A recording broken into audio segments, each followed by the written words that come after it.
এটা দেখার পর আর ইচ্ছা করতেছে না অন্য কোনো সিনেমা দেখি আসলে, তাইলে এটার টেস্টটা নষ্ট হয়ে যাবে। তো এটা হচ্ছে তানিম নূরকে অনেক অনেক ধন্যবাদ যে এত সুন্দর সিনেমা মেক করার জন্য। ঈদের সময় এই ধরনের সিনেমা আমাদেরকে অনেক হলমুখী করে আসলে।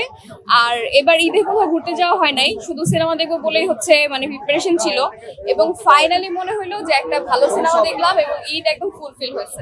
তো এটা নিয়ে যে এক্সপেকটেশন ছিল, এবং আমার মনে হয় যে অনেকটা এক্সপেকটেশন মানে বিট করতে পারছে আর কি। তো এটা হচ্ছে তানিম নূরকে অনেক অনেক ধন্যবাদ যে এত সুন্দর সিনেমা মেক করার জন্য। আর আমার কাছে মনে হয় যে হুমায়ুন আহমেদ এমন একটা মানে লেখক, তার এই উপন্যাসগুলো থেকে এত সুন্দর সুন্দর সিনেমা হওয়া আসলে আমাদের দর্শকদের কাছে, যারা আমরা তার পাঠক, তাদের কাছে হচ্ছে অনেক বেশি আনন্দের, মানে অনেক বেশি চমৎকার ব্যাপার হয়েছে যে এই সিনেমাটা আমরা আর কি সবাই মিলে একসাথে আনন্দ করে দেখতে পারছি। আমার মনে হয় ডেভেলপই করেছে, মানে আমার পার্সোনাল মতামত হচ্ছে উৎসব সিনেমা যেটা দেখেছি ওটা থেকে এটা তানিম নূর আরো বেশি আপগ্রেড করেছে আর কি।